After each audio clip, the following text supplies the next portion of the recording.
You're tuning into A Wake Up Call, which is your weekly dose of purpose packed with science-backed tools to beat burnout and boost happiness. Hosted by us, Tess Brower and 7-time world champion Layne Beachley. We're the founders of Awake Academy. This podcast mixes raw life lessons, expert wisdom and practical tips to help you stop sleepwalking through life and start living it on your terms. You ready to wake up and thrive? Let's go. Season 3 is proudly brought to you by AIA, a leading life, health and wellbeing insurer supporting healthier, longer, better lives. Protect what matters most and AIA will help you to do it for life. Welcome back, Dream Team. Today's guest has had one of the best seats in the world. For more than 20 years, Hamish McLachlan has sat just a few feet away from world champions, gold medalists, premiership heroes, business leaders, and some of the most remarkable people on this planet. And Bruce McAvaney. And Bruce. After thousands of conversations with extraordinary people, you begin to notice patterns. You learn what greatest looks like before the cameras even arrive. You discover what pressure really feels like. You see the difference between confidence, ego, resilience, toughness, masks, success, and fulfillment. We call that a life MBA. Not one earned through lecture in theatres, but through a lifetime of learning from extraordinary people willing to share their extraordinary and normal moments. Mm-hmm. So today, we're not interviewing the broadcaster. Mm-hmm. We're interviewing the student. And Hamish, we want to take you to Life MBA school through your eyes. So to kick us off, I asked the person who knows you the longest to give you the real introduction of who is Hamish McLachlan. So I'm going to give you this iPad now. And this is from your mum. I'm getting emotional already before. Introducing this very special person, my second son, is a big deal for me, and I do it with great joy and pride. Life doesn't come with a manual, it comes with a mother. And depends how you've been dealt with this card, but you've got to make the best of it. I have been blessed several times over as a mother. They all have a great love and respect for each other, to which I think is one of my greatest achievements. As a little boy, I think of Haim as being a little shy, loving, athletic, competitive, and superstitious. When we were going to competitions, he and I used to lift our feet up over any railway line, and we both still do it to this day. Now the shyness is gone, and I'm so proud to see a very polished product in front of the cameras. People here are confident, amusing, sympathetic man. I see all of that, and the same old sharp wit, outrageous often, makes me laugh till I cry, and a gentleness that has gone from the boy through to the man. I often feel in danger of becoming a bit blasé, getting so used to how wonderful you are, my darling boy. I love you. Oh, wow. You're supposed to cry? Bravo, Mum. Yeah, she's a good mum. She's an incredible woman. Yeah. Very emotional woman, but so if you said to me, you're a product of Angus and Sylvia, Angus was loyalty, integrity, hard work. If it's light, go and work. Dark, come in. If you say you're going to do something, do it. Mum was a much softer version. He was very hard. We used to call him Singlet because he was always on her back. And Mum would soften things up a bit. So what did you call her? Always Mum or Sylv. Her name's Sylvia. And it was funny, like no one else called their mum by the first name, but we'd always say, Sylv. And that was sort of how it was. And when we were growing up, she was such a hard working woman. When we were about 5 or 6, she'd go and load the ute up and go to the end of the drive and feed the horses on the other side of the road. I look back at that now. Gillen was 7, I was 5, Banjo would have been 2. Like, Mum, that was quite a big thing to do. He said, we treated you like your adults and you behaved like your adults and we trusted you. Like, my kids can't make their bed. It's like, she's a great woman. What does that say about you as a father? That's what I said to her the other day. I said, I think I've failed on the basis that she said, no, you haven't. No, you haven't. You're a very good father. you parent differently. I remember I said to Dad years ago, I said, why didn't you tell us that you loved us? He said, you knew, didn't you? It's like, well, I assumed. But like I tell my kids that every day. And he said, I wish I'd done more of it. And now we speak, and he does. He'll finish the call with, I love you, Hope. When we were growing up, he was like Clint Eastwood from Dirty Harry. And then he softened to sort of Clint Eastwood from Bridges of Madison County. Did his dad ever tell him that he loved him? Great question, Layne. So no is the answer. And he was a product of that. Yes. And because we were a product of Mum, and she would tell us all the time, it was natural for us to tell our children. So you talk about learning from people and doing a life MBA, the hard work and the climb to the top of the mountain, don't hope you fall there, from Dad. And from Mum, know the name of the butcher and the butcher's dog as much as you know those that are higher positioned in. It's like everyone is the same, and that's how we've always been brought up. And she's been incredible on that front. Wherever Mum goes, hi Sylv, wherever I remember she used to ride in the Adelaide show. You could never get a car park.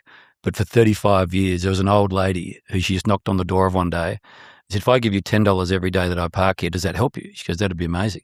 In the end, she used to park, go and have a cup of tea, then go to the show. And this woman became a part of our life, just because that's how Mum always was.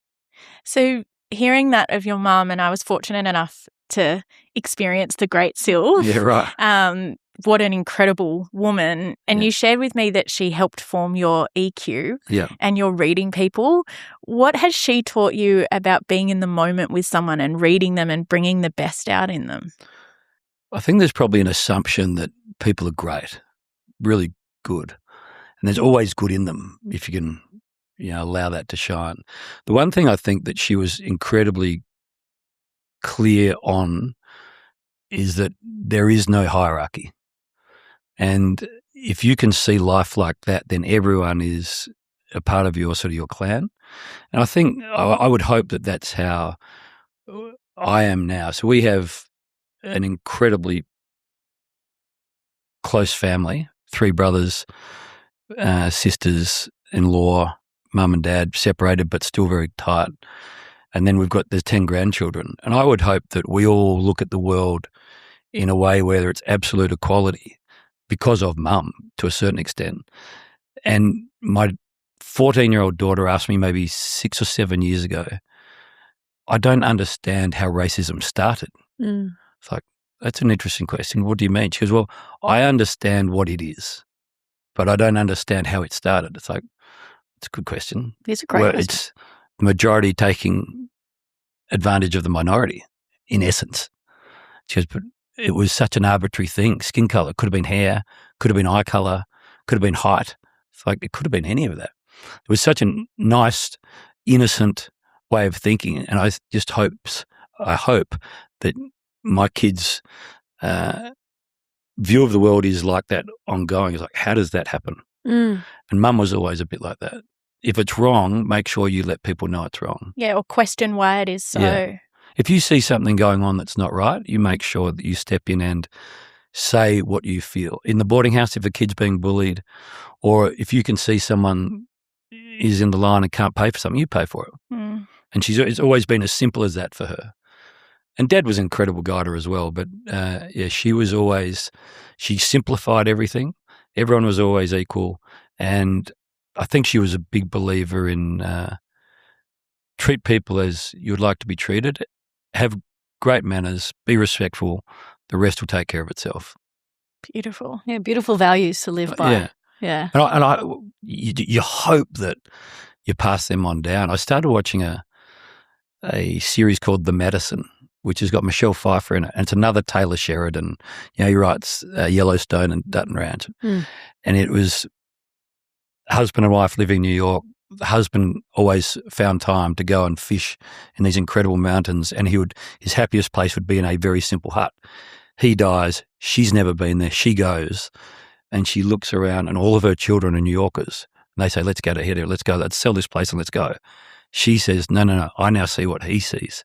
And he saw the simplicity is where the beauty is. Yeah. Yeah. Yeah, we're born with nothing, we die with nothing. It's the experiences you have in between. Yeah. And the memories that you create. Yeah. And, today this hour will be fabulous. Meet someone new, reacquaint with someone old, enjoy the seconds, the minutes become great, the hours become great, the days become great, as opposed to, if this happens, then I'll be happy. It's like, just be happy. I have tea, clothes, comfy chair, great people. And a beautiful message from your mum. And teary from mum. And I won't take it to heart that you said I'm old. Old friends. Hamish, you have told your story so many beautifully times on the Resilience Project and with Trent Conchin. And so if you want to know the background to Haim, I highly encourage you to listen to those interviews. But we're fascinated with wake-up calls. Yes. And the thing that I feel you see the most is a lot of people sitting in front of you with different wake-up calls. So as an observation of humanity and of the people that you've interviewed, whether that's greatness or, you know, the greatness in your mum, what do you notice about people with wake-up calls? There's probably a couple of observations. One is, it's not until there's a catastrophe or close to a catastrophe that some people see there's a different way of living. And we all get so busy striving for A's at school or trying to win the sports championships that they become the chase and the journey, as opposed to, you know, and Ash Barty's very good at this, and Layne knows this well, but it's like, if I win, I'm not a better person. If I lose, I'm not less. I think most of my early days were trying to prove, probably to other people as opposed to myself, what I could do. My wake-up calls probably came when I realised that whether you're a 7-time world surfing champion or not, it's Layne Beachley that people want to know, not the surfer. And I think if you went back and said, did you win the school athletics championship in year 7? I reckon 4 of us would know that I did. The other 9 billion people wouldn't. But at the time it was so important. And I thought probably if I won it, then Dad would be prouder of me. So I think the wake-up call for me early was the human is what people are keen. The human is what people are keen to get to know, not the performer. And the wake-up calls, you know, separate to that are, gee, we're not here for long.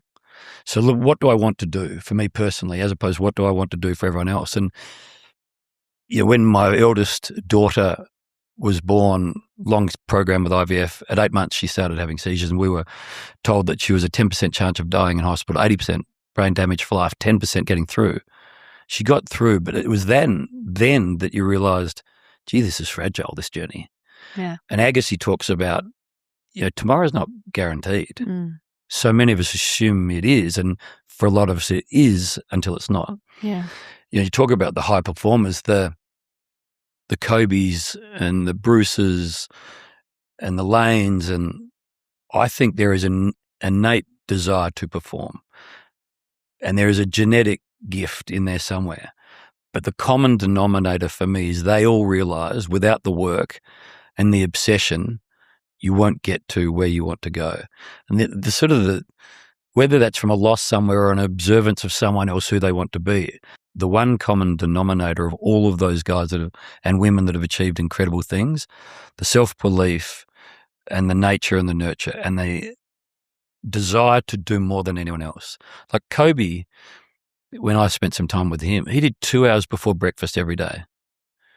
Then he would take his kids to school. Then he would get to Lakers training an hour earlier because he was so scared that he wasn't going to be all he could be. And he thought that the thing that would let him down was not doing enough. So I always do more.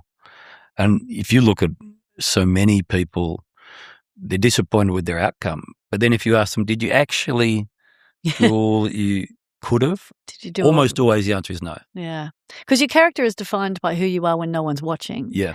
So if you think about the Kobes and the Laynes and all the things, all the little things that we did when the cameras weren't on, Yes. where the peers were still asleep, or the sacrifices, the compromises, which essentially were choices at that moment in time, that's what gave us the distinct advantage. So what are the little things that you do? What are your competitive advantages that you know help you stay at the top of your game and perform to your highest potential? What's the character that we don't know that makes you who you are, especially when the cameras aren't on? It's funny you say that now. 2 days ago, I'm standing next to one of my daughters, top of the mountain. She's about to race. And she sort of got a little anxious. And I said, have you done the work? He said, yep. I said, you're the quickest on this mountain by a long way. Just go and enjoy it. Went and won, and we're talking about it that night. And Lex, the boy who'd won the school cross country and then went to the next round and got through to the third round, and he said, how do you think I'll go? I said, honestly? And he said, yeah. I said, I don't think you've done the work. And it was a bit of a harsh answer, but it was the truth. It was a boarding school boy answer. It was a boarding school boy answer. But to your point on that, now when you were asking that question, Layne, it was work but also marriage that I was thinking about. What is it that you do to make sure that? And Gillen, the older brother, and I have this sort of view that the last 3% is the really important bit in anything, becoming the 7-time, becoming the best podcaster, becoming a good commentator. But the last 3% is often left undone. So you take that to marriage, and I know that Soph wants me to walk into the house and not be on the phone. So where do you put it? I know the kids don't want me on the phone. So has that been spoken or expressed to you, or is it just Soph said, an understanding? I want you to be present with me. Yeah, it's always presence, isn't it? I want you to look me in the eyes and listen to what I say, and then let's have these calls. When you want to make calls, go and make the calls. But when you're with me, don't try and do both. And they're these little things like Lex, the boy, the 10-year-old, the joy of being with him one-on-one, he is absolutely present with you. And somebody said to me, the greatest respect you can give anyone is your presence. And I found myself the other day, we were in a car and we were just waiting for someone, car on the side of the road. I quickly flicked emails. And he said to me, are they good units? I said, no, they're not. And the reason we say that is Billy Slater said to me once, I said, what do you do with the Queensland State of Origin team when you have them? He said, well, they're the best players. I'm really not teaching them because I'm trying to get just a 1% more out of all of them, 2%. Compound. I said, give me an example of that. And he said, well, the other day I was talking around spending your units well. He said, you've got 100 units in each day. 30 or 40 of them are sleeping. What do you do with the last 60 units? When you wake up, do you have a breath? Do you meditate? Or do you scroll? Do you go and have a coffee? Or do you go for a walk with a glass of water? When you do have the option of a drink, you have water or sugary drink. You're going to have a bet on race 1 at Flemington and be annoyed, or you're going to read 15 pages of a good book. Spend your units well. So I relay this to my kids. I'm walking past Lex. Lex is ready for school. He's obsessed by fishing. And I say, you can look at the fishing videos, tying knots, what sort of lures, etc. I walked past and he'd gone from the fishing to something else. I walked past, I came back and it was clearly not fishing. I said, good units or bad units? Yes, shit units. As long as it wasn't porn. He's 10. Yeah, but he's aware. 10. Okay, he's definitely aware. Like, are they good units or not? Yeah, and he called you out. He called me out on it. And we're reading a book. I was reading a book I had a year off in 24. I just wanted to take the family around the world and just spend time before senior school, university, and everyone needs to be. And I was reading a book called Strength to Strength. And in one of the chapters, it talks about how a boy, the author, was taken fishing by his father. And as they're getting out of the car, the phone rings and the dad says, I'll be down soon. 45 minutes later, it's getting dark. The best of the fishing's gone. Walks down to the river and the boy says, who is that? He said, oh, just a friend. And he says, a real friend or a deal friend? He goes, what do you mean? He said, a real friend is going to be there at your funeral and maybe even speaking. He's in your bridal party. Yeah. The deal friend is, he's trying to do commerce. He goes, it was a deal friend. He goes, odd choice. And I relayed that story to Lex. And whenever we're in the car now, if it's the phone that goes, he'll read the name out and he'll say, Tom Smith. And I'll say, deal friend. He goes, puts it down. And they're all sponges. So, you talk around, Layne, what is it that you do? For me, the last 3% everywhere. Phones away, eye contact, units well. Bruce is the best I've ever worked with in terms of preparation. Yep. When I was on air for the first time in 2008, I met with him the Friday before. They'd given me a football show. I was out of my depth. And I said, can I just have 5 minutes with Bruce McAvaney? And he said, lovely to meet you. I don't know much in his humble way, but I do know these things. You've got to do this much preparation. You'll only use this much of it. If you don't know which it's going to be, so do all of it. Mm. And then he said, don't go on air feeling like you're wearing something you'll be distracted by. You need to be really focused. And his message there was, whatever you do, be focused. If you want to be a good parent, good brother, good friend, good interviewee on the podcast, just be focused. And then the third was, he said, just don't try and be anyone else. You'll be a very bad version of us or Dennis or Brian. Be the best version of you. And that preparation piece, the presence piece. And the other, I read something years ago and it said 8 billion people experience today differently. Mm. Like that empathy piece. So we've got a couple of people in the room with us who are brilliant producers of this podcast. But what's going on at home? Mm. How are they traversing through this journey? We've all got something going on. All got something. And if you said, put your hand up right now if you don't have a significant problem in your life, yeah, we're all going through it. Yeah. That I think is from mum too. Mm. Everyone's got issues. How can you help them? What did it unlock in you when you heard her talk A lot of about memories you? of my childhood. Interestingly, I don't know whether this was related or not. I was driving, and this is because I now have children, the thought of my kids ringing me when I'm older would be my favourite part of the day. So I always try and ring mum and just to check in. And even if it's, mum, it's an ad break, I just need to tell you I love you, I've got to go. Yeah. That would be the most perfect call I could ever receive from one of my kids. Yeah. But she said to me last night, what do you miss about being a kid? Wow. It's like, right. Have you been talking with Layne and Tess? It was such an unusual thing for her to ask. Yeah. And I said, I think being completely uninhibited from a mind standpoint. She said, what do you mean? I said, well, when we were growing up, there wasn't anything that was impossible. I will play Davis Cup tennis for Australia. I'll be full forward for Norwood. I'll probably end up flying to the moon. I'm going to do all these things. Suddenly you're 50 and you're thinking, I'm not playing Davis Cup tennis for Australia anymore, which is a sad. But when you're young, you meet someone. I met James today. He's my best friend. How long have you known him? Like 9 minutes. Everything was so simple. Life was just so easy. It's like I'm riding my bike. Our neighbours were 5-6 k's away at the next farm. And Jeffrey Wright, I wouldn't have said that name for 30 years, lived next door. I'd ride my bike 5 or 6 k's over the hill. He would or wouldn't be there. And if he wasn't there, you just ride home. It was just all so easy. Having no inhibitors seems a long time ago. It was a good question, actually. Yeah, it's a brilliant question. What do you miss from childhood? What do you miss? Yeah, the spontaneity, the playfulness, and the freedom. The streetlight rules. Yes. You leave the house when the streetlights are on, or when the streetlights go off. Sorry, unless you're nocturnal. Yeah. and you're home by the time the streetlights come on, and that were the only rules you had to live by. Yeah. I miss those. I miss the freedom of that. Not having a mobile phone or connection, knowing that the voicemail at home, if you're lucky enough to have one. And then just the imagination that you had to deploy to go and escape and enjoy every single day. Keep yourself safe, trusting your instincts, building that street smart, connecting with people meaningfully, finding who your tribe are. Like you find out where you belong in the world when you have that element of freedom and playfulness. I think I miss that the most, but I'm also grateful that I had that. Yeah. Like I grew up at a time without mobile phones and the freedom to go and play and make mistakes and fail without the consequence of ridicule, harsh discipline. Yep. Except, my dad was a tough love kind of guy. Singlet.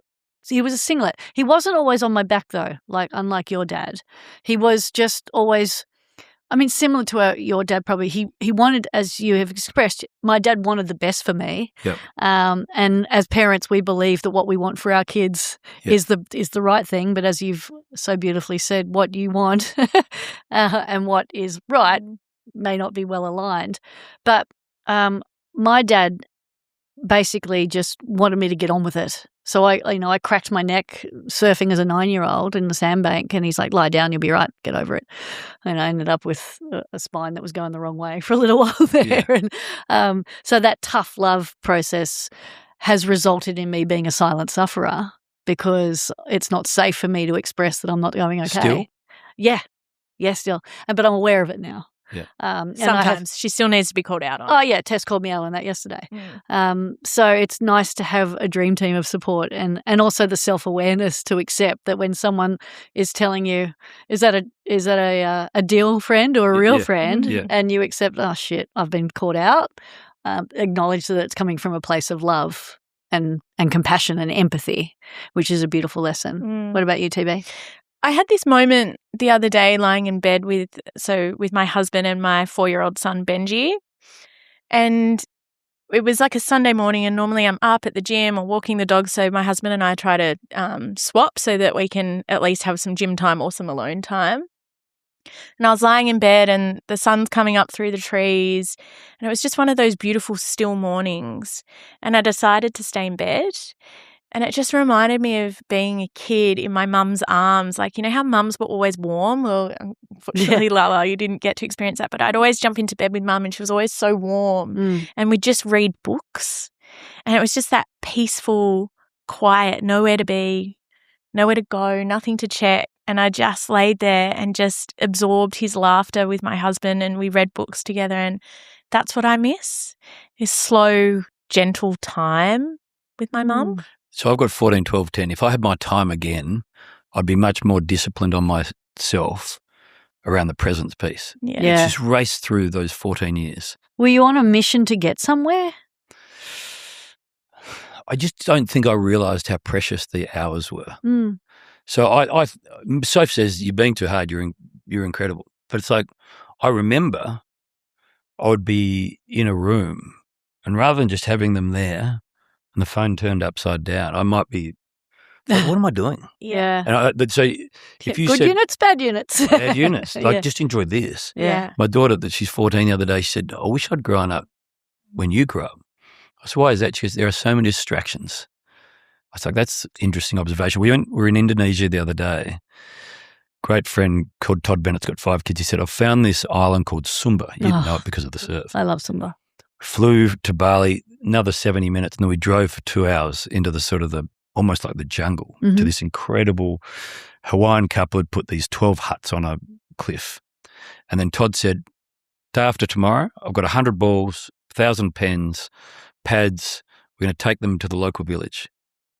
I've never been to a more remote part of the world. Running water wasn't anywhere near these villages. Kids come out with, sharing water on their heads, and no electricity, and animals bottom level, work level, families sleep together in these huts. Amazing 5 or 6 hours. We go back that night. I said to Miller, the 14-year-old, in fact, I said to all the kids, but Miller, the 14-year-old, responded when I asked, what did you take away from today? And I was hoping there was going to be something significant. And she said, everyone can be happy if you allow yourself to be. So what do you mean by that? She goes, well, we have what we think is everything, but some of us aren't happy. They have what we think is nothing, and they're all smiling. It's like, how are we getting so confused with what's important? We have a quick favour to ask. If this podcast has been landing for you, please hit subscribe and leave us a rating or review. It helps us grow the show and keep bringing these conversations to more people. We all need to spend a little bit more time with Miller. Yes. She's a very wise soul. She's a wise soul. She's a wise soul. I set you a bit of homework, actually. Did you watch the documentary Happy with the family? I didn't watch it. Okay, well, I should have. There is an incredible, we'll do this in honour of Miller. There is an incredible documentary which I recommend everyone watches called Happy, and it explores what is happiness. Yeah. So, and it goes around the world to different cultures, and, the kids playing with a tin can in the slums of India, kicking it around, are happier than the people living in the white picket fence driving a Range Rover. Yeah. What is happiness to you? What is that? One wife, 3 children. If in Only that one house, under that roof, if Soph, Miller and India Lex are all happy, safe and well, that is my nirvana.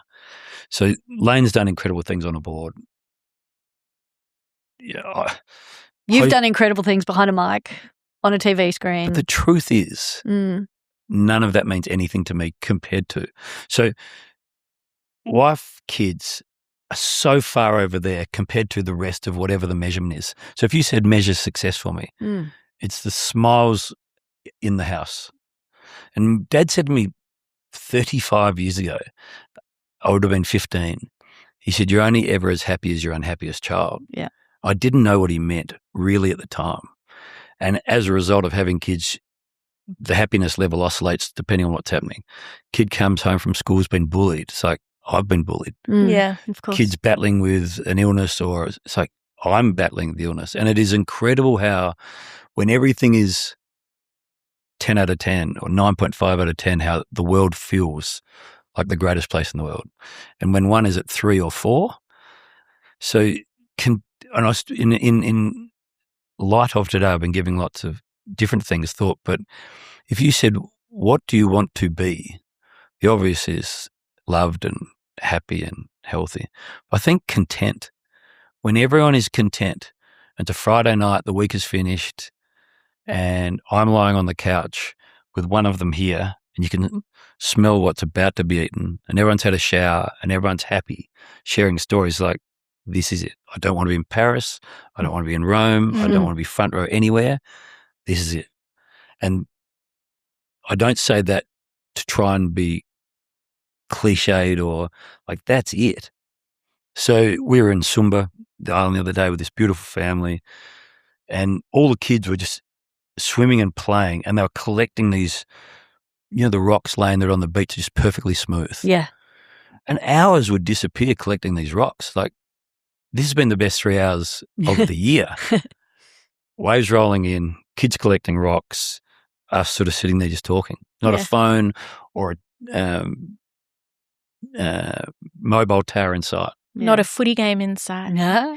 So it's all about simplicity. I just wanted to ask a question. Simplicity is the great word. Yeah. It is simplicity. So when we talk about happiness, we're often told, or we're often advised to subscribe to the understanding that obviously happiness isn't the be-all and end-all of life, because we can't always be happy, but also to find that happiness within. Yep. And your answer tends to suggest that when everything outside of you is happy, you're happy. When are you most happy? With the ability to disconnect from what's going on outside of you. As our friend Ben Crow says, right? It's not the conditions of our life, it's the decisions that we make that truly impact the quality of our lives. So if you can find a moment or a state of happiness or contentment that's not based on everything outside of you, where is that? Great question. I think I'm most happy or most content when I feel as though everything in my life is under control and there's no pulls. Yeah. I'm never quite content or relaxed or happy if I feel as though there's somewhere I have to be that I don't want to be, or there's something I've got to do that I don't actually believe in, or I'm doing it for the wrong reason. I think I'm happiest when I'll take you to the most happy, other than the rock collecting, elder brother Gil, who's been busy for 35 years, being busy. Yeah. And we grew up on a farm, and we would ride horses all the time. There were no phones, and there was just chat. And he and I would come up with ideas on the horses side by side, moving cows for hours. And we were going to do X and Y and Z. And largely we followed our dreams. He rang, he said, "What are you doing on Sunday?" I said, "I'm actually around. I don't have anything." He said, "Do you want to go down to the farm early?" It's like, yep. So we went down to the farm, which is next to Mum's farm. He's got a farm, he has horses there. We rode horses for 5 or 6 hours, young horses just off the breaker, teaching them things, the joy of teaching a young horse to stop or to turn. It's like, for us, I guess it's like being in the barrel. Yeah, you're in shot flow. at. It's like, this is incredible. And then we hosed the horses down. There were no children, no wives, no brothers, just Gillen and I, and a guy called Todd Edwards, who's the most beautiful horse breaker the country's ever seen, and an Argentinian who's just a beautiful guy who makes the horses. And the RG said, "There's steak on the fire under the tree." And we went under a tree, and for 6 hours, I reckon, just sliced meat that had a lot of salt and pepper, too much probably, and just talked. There was no interruptions, simplicity. There was nowhere to be. There was no one that was agitating. It was just like, and Gil and I both looked at each other as we're getting in the car and say, how do you have a better day than that? Yeah. And it was like horses, hosed down, under tree, dirty, perfect. Doing something you love with someone you love. Correct. We work with a lot of C-suite executives, high performers, and one of their fears is FOMO, fear of missing out. But it's not that they don't have these incredible moments under the tree after a horse ride and the steak. They're there, but they're not present in it. Yeah. So they're missing the magic moments because they've got a to-do list. They don't have agency in their calendar, so everyone else is getting into it rather than them having control over it. And they've lost their freedom to feel, smell, taste those magic moments. Yep. So it sounds like in all of that, you've cracked that code of being able to be present, free, and without the cliche, smell the roses. The other night, Sunday night, school racing the next day at Mount Buller. Soph's on the committee. Can you host the dinner? There's 110 kids, year 3 to year 6, all the parents. Yep, no problem, love it. One of the daughters, she spoke really well. And I finished. I said, Soph, I'm going. Jess, really? It's like 7:30. It's 6 till 9. I said, done my thing. She said, where are you going? I said, I promised Miller we'd watch Old School in bed together. She goes, right, that sounds awesome. Can I come? Can I come? So Get the pizza. there's nowhere else I want to be Yeah. than one-on-one and keeping a promise that I wanted her to keep as well because I couldn't wait. So I've gone past the point of thinking there's better things. Yeah. My best thing, to go back to that in the house with the kids, happy, watching Old School, Will Ferrell, Luke Wilson, and navigating through that journey with her, it's like, that's the best hour and a half. I woke up asleep on her chest. She goes, Dad, that was good. If you didn't have that to go to, would your wife have let you go? Well, she's always been incredible on that front. It's like, she'll say, you need to stay if I need to stay, but she knows you don't need to stay here. Yeah, right. You've done what you need to do. Everyone's very grateful. Go and jump into bed with Miller. Yeah.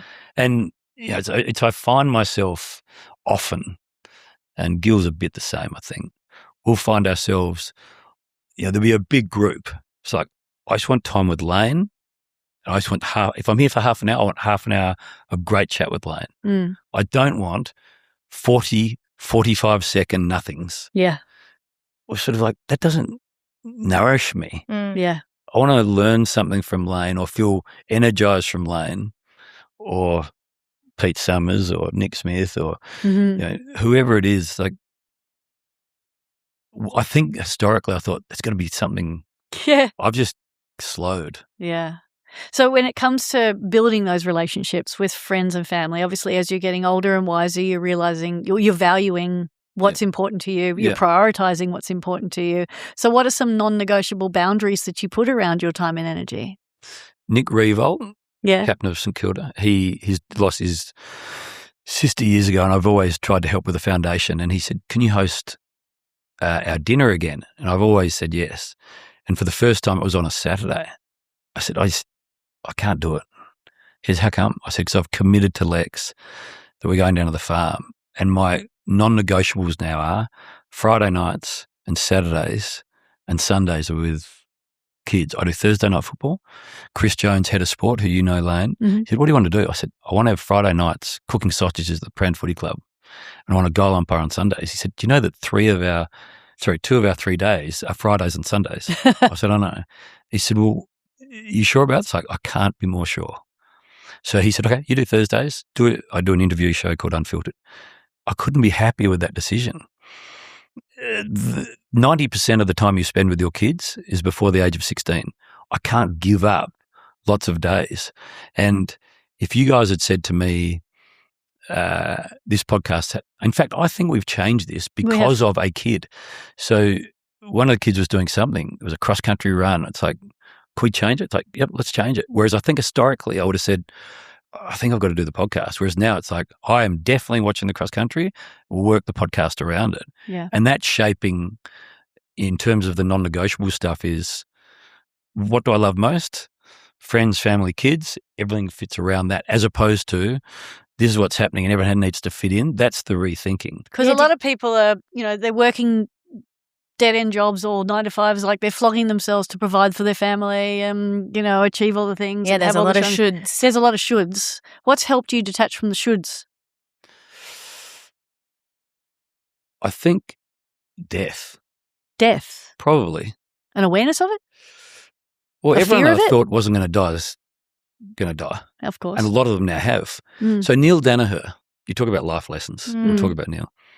It's okay, so he's one of the great humans. He's now no longer with us. Warnie, he was going to live forever. Yeah, he still is. So, okay, so then I thought, well, when I'm 80, everyone says you won't be lying on your deathbed wishing you'd worked more. Yeah. One day that sort of just dawned on me. It's like, it's so true.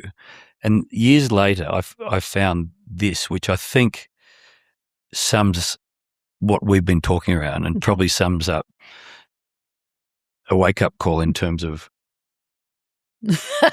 underrated life advice. Schedule your run first, the vacation, the dinner, the concert, the weekend trip. Put joy on your calendar before work fuels it. Most people work first and then play with what's left. There's never anything left. Book fun like you book your meetings. Treat joy like obligation. Happiness needs planning too. So when we lost the Olympics in 2024 to 9, Lewis Martin rang me on Christmas Eve and said, just so you know, we're about to lose the Olympics. 9 have taken them. And there was this sense of disappointment mixed with unbelievable joy.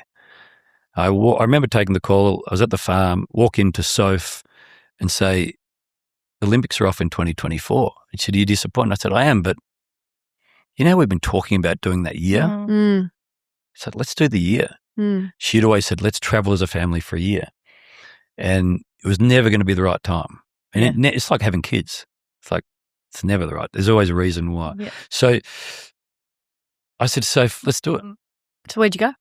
So we took off on December the 15th in 2023, flew to Lyon, had 4 nights there, drove to a town in the Swiss Alps called Verbier, put the kids in school there for 4.5 months, finished the winter term, drove down to the south of France in a tiny town called Mougins, put the kids in school there, gets to October, and Soph said, are we really going home? I have no visa, no money, no job, no prospects. And she said, well, you'll find something when you get back. Yeah. It's like, why don't we do another winter? We did another winter. So we took 16 months. Nice.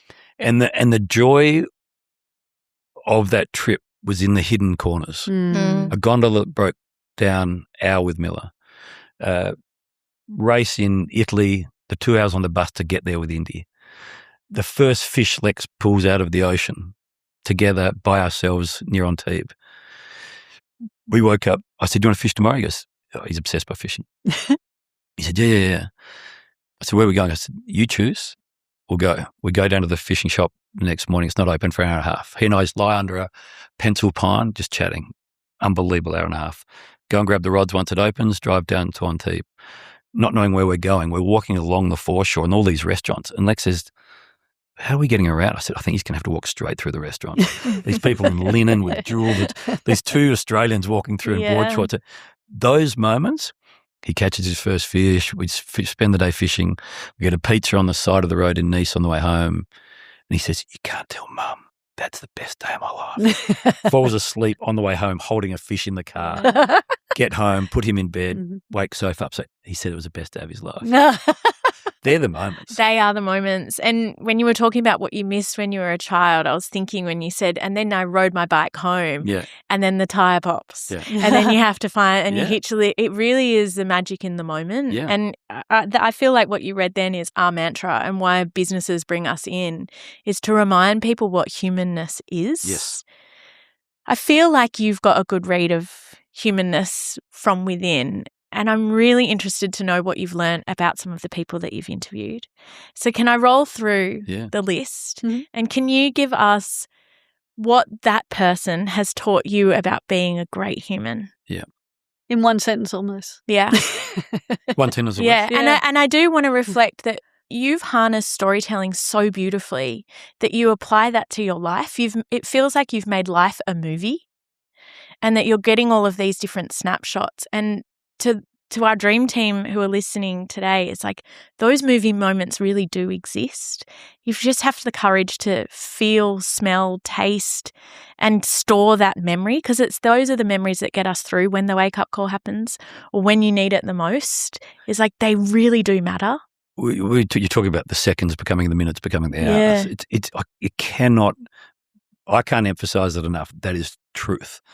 If I'm going to do the AIA thing this morning, I will enjoy every minute of it and the people that you meet. Gil and I had this discussion about 20 years ago. We are born, we do a loop, and then we die. How many incredible edits can you put in the Hamish McLachlan, the Tess, the Layne movie, so that when whoever goes back to watch it says, that was a seriously good movie. What a privilege. What a privilege. And the what a privilege piece, you know where this, okay. Please go there. Okay, well, a great mate of mine, Pat Cunningham, his wife is the first person that I ever knew to be diagnosed with MND. And she had a very short battle with it. But on one of my birthdays, she texts and says, happy birthday. And I reply back, getting older, feeling older. And she replies back with, what a privilege. And it was a clunky response from me, but it was just such a great reminder. Yeah. I'm 50. I'm through halfway. What a privilege. Mum's 76. What a privilege. As opposed to, this is the youngest I'm ever going to be right now. Yeah. And like in those moments, you lost the Olympics. What a privilege. What a privilege. You know, what an it's opportunity just, as a result. Exactly. That door closes, that one's open. Yeah. And I've been like, Layne and I have had a lot of stuff and happen in our lives, and you have too. It's like, how do you make those moments, like the bad moments, a privileged moment to learn, to grow, to change? Okay. I've always replaced FOMO with JOMO. I have a joy of missing out because I'm so immersed in the moment. So to your point around, the stopping and smelling, it all comes with the permission to pause. Yes. And just taking that moment instead of reacting and going, oh shit, life's gone to shit. It's actually, actually I can see beauty in this no matter what's going on. Yeah. We drove the other night from Melbourne to Mount Buller, 3 hours. Lex started the game in Paran and finished it in Mount Buller. And it is dead or alive, human, plant, or things like human. Is it Layne Beach? Yeah, it's Layne Beach. I went for 3 hours. And the joy of playing that game with a 10-year-old. No radio, no phone, no football. It's like beautiful. I thought you were going to say it was I Spy, and I was like, that would have gone longer. Version of, and then you've got 20 questions. If you don't get it in 20, you lose. All right. Talk to us about the life MBA of Bruce McAvaney. He's the most curious, well-prepared, humble captain that makes everyone play better and has an incredibly beautiful sense of team. Beautiful. Neil Danaher. I met Neil 25 years ago, but only really met Neil after he was diagnosed. He, with my father and my older brother Gillen, are the three most influential male figures in my life. He taught me, when more is said and done, more is said than done. Be the doer. Don't let later become never. If you don't like something, change it. If you can't change it, change the way you think about it. And those three things for me have reshaped my thinking a lot. He was the best at making any situation a good one. Profound. May his soul rest in peace, but his legacy live on forever. Dennis Comedy. They say never meet your heroes because they'll only let you down. He became, he went from idol to colleague, but always remained my idol. The best moments with Dennis, I do Sunday football with him in Melbourne. At 5:59:55, he or I would sign off and say, hope you enjoyed the football, stand by for 7 years.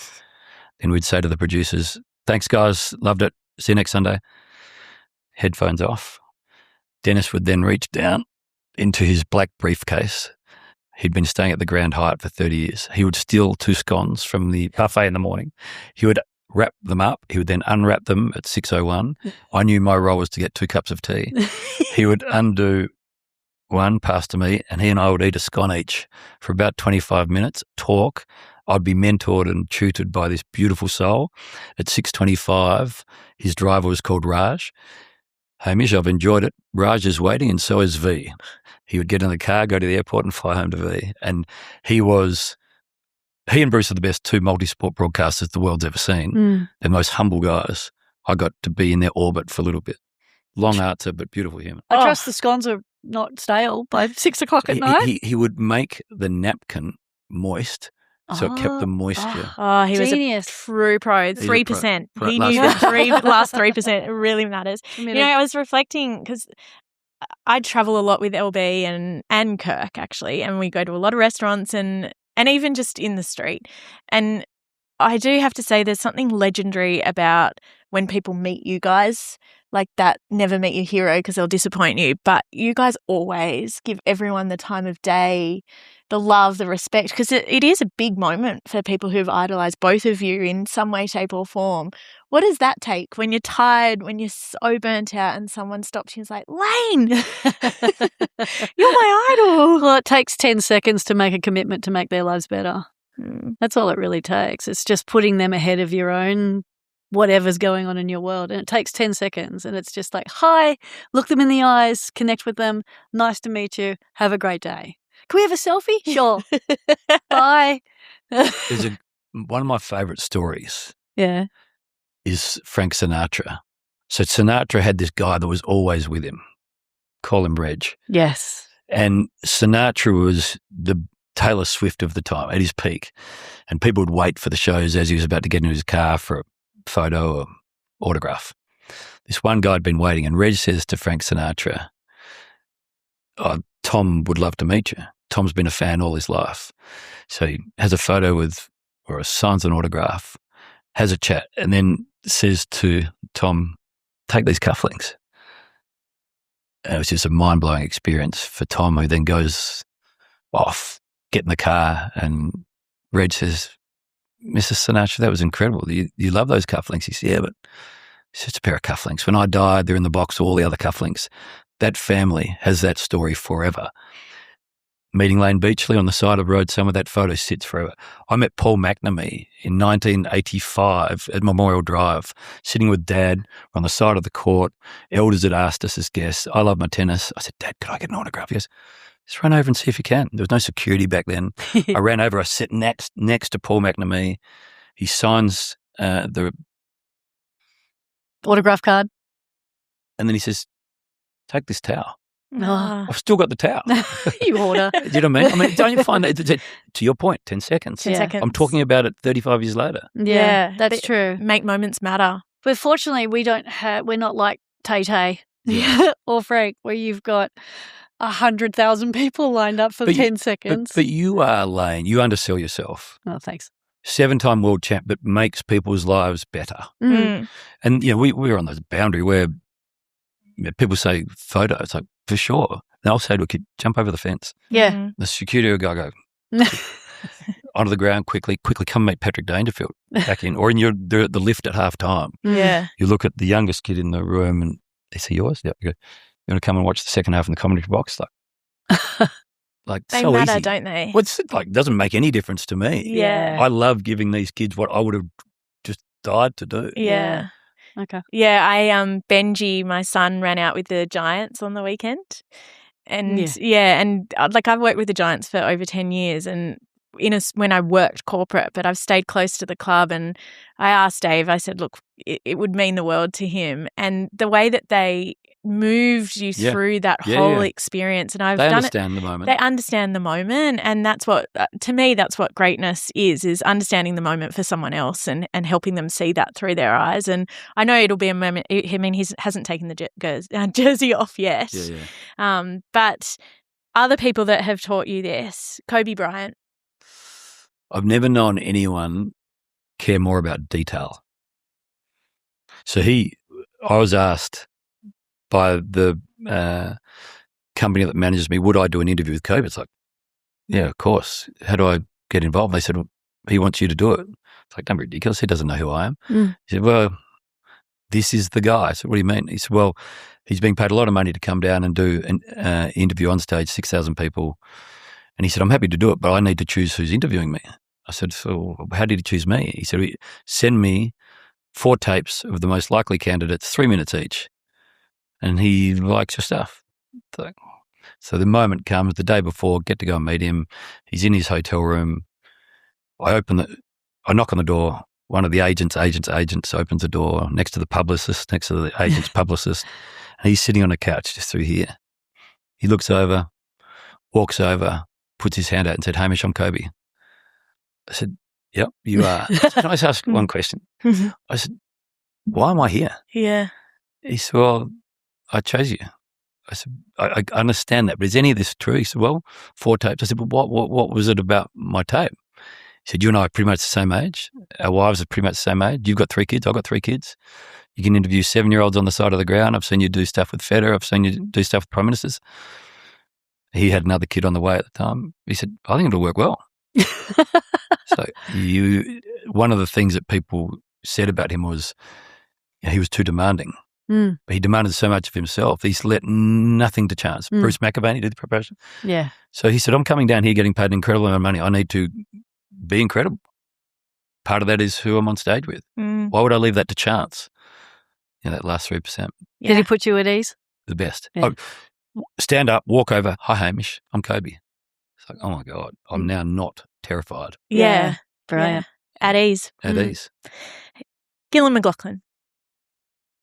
Whatever the situation, he will always solve it for me. He still remains my idol and my big brother. First guy I call when I'm in trouble. First one to show up too. First one to show up. When my kid was really crook, Miller, first one every day. Prednisolone in the mouth.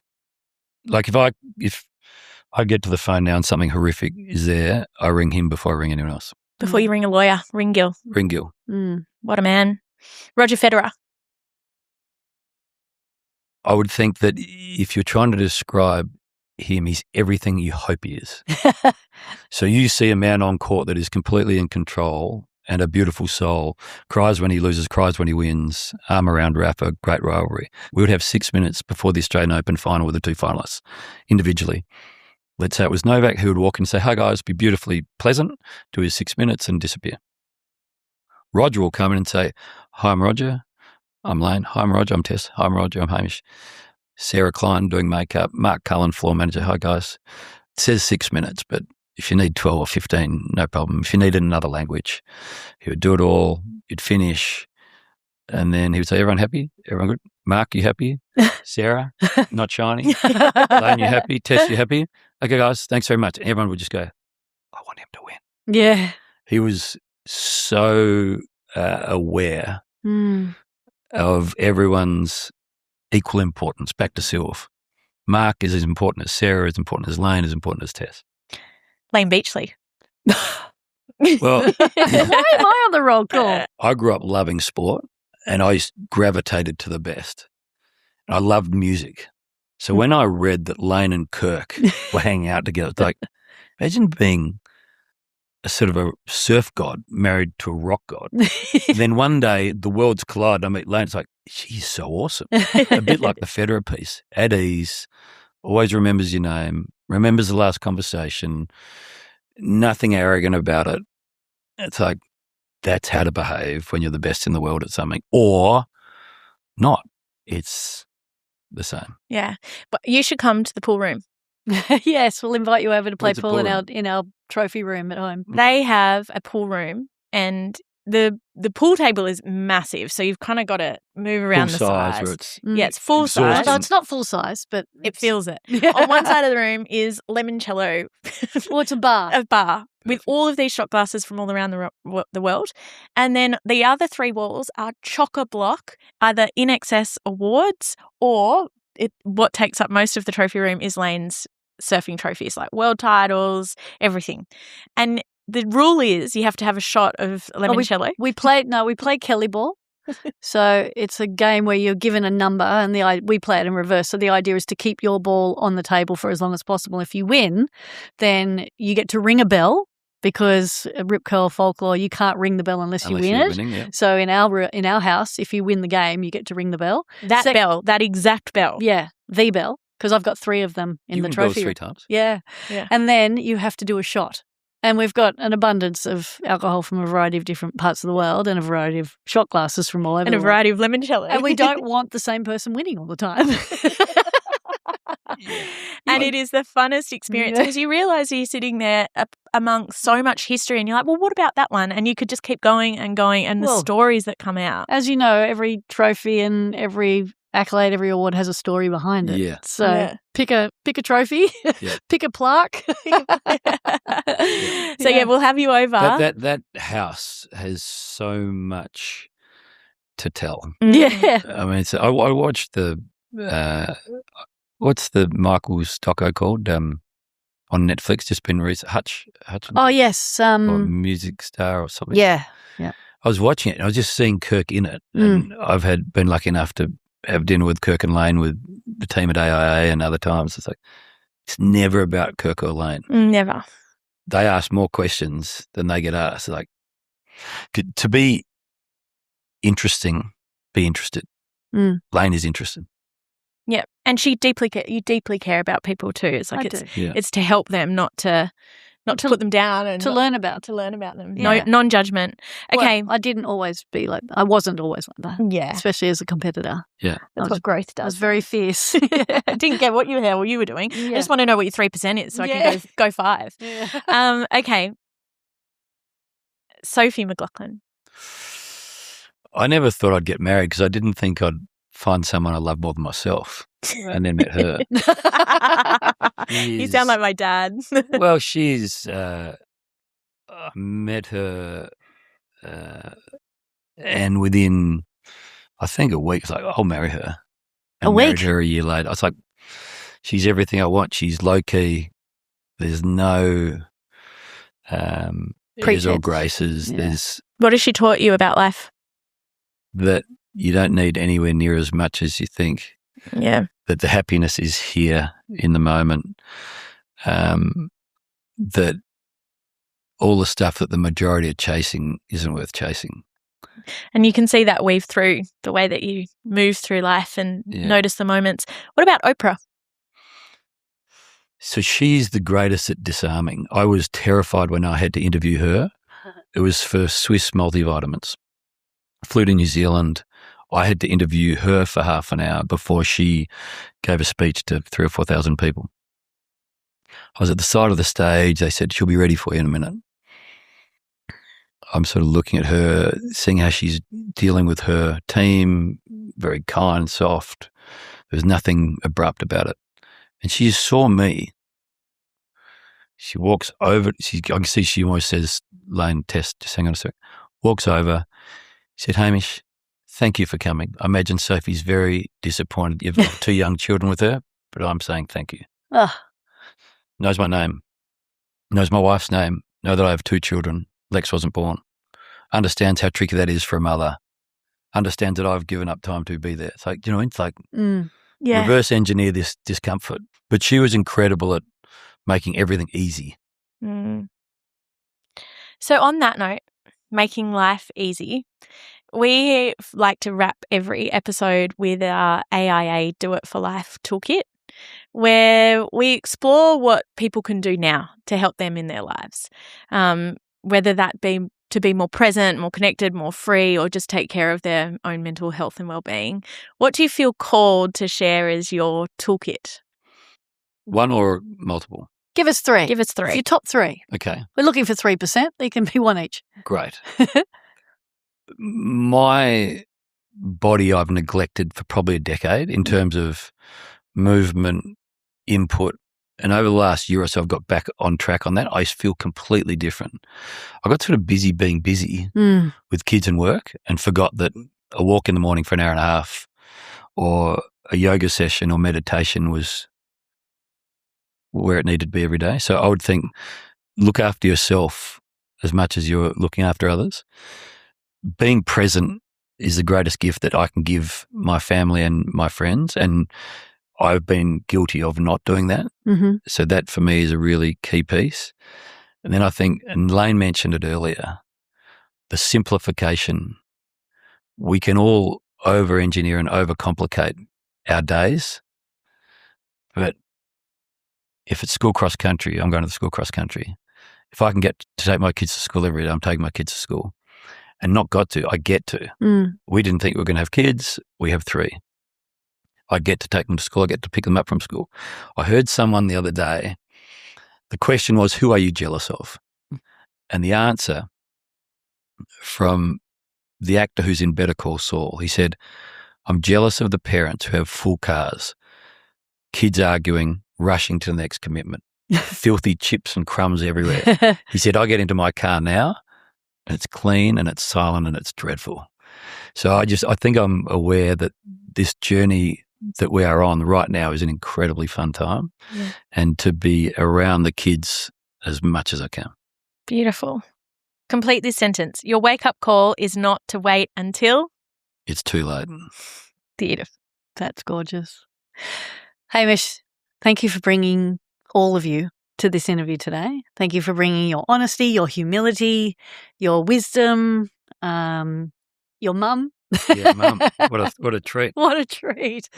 And how can people connect with you? I know because you're busy presenting and giving, but how can people connect with you and learn more from you? I know, the book. When's the book coming out, Yeah, Haim? Mum said write a book of all the stories. Have you written It's funny because I'm not really. I've got I think I've posted 7 times and 6 are on Neil Danaher. Instagram's where you can find me if you've got a thought. When Miller was sick, it's funny how people find you on Instagram. They've got these incredible stories and they'll ring and say, can we talk? It's amazing how sharing and being vulnerable can connect you with people all around the world. Yeah. But I've loved today. I loved our Zoom call in preparation. Me too. Always admired you. Always Love meeting you, and thanks for sharing. Hamish, can we close with a message back to your mum? Am I allowed to cry? Of course. Mum. Because we'll cry with you. Yeah. You have been an incredible mother, and I'm proud to be your son. And every time I do something, I hope you're proud of me. I love you. Sylvie, this one's for you. And to Dream Team, has this episode resonated with you to be more present, to be more connected with yourself, and just to let go of the shackles and enjoy life in front of you? We trust that this will change you in one way, shape or form, that you do something for your life to be more connected to what life is, and happiness really is what I got out of today, is just being happy in the moment. So from us to you, Dream Team, we'll see you next week. Toodles. Toodles.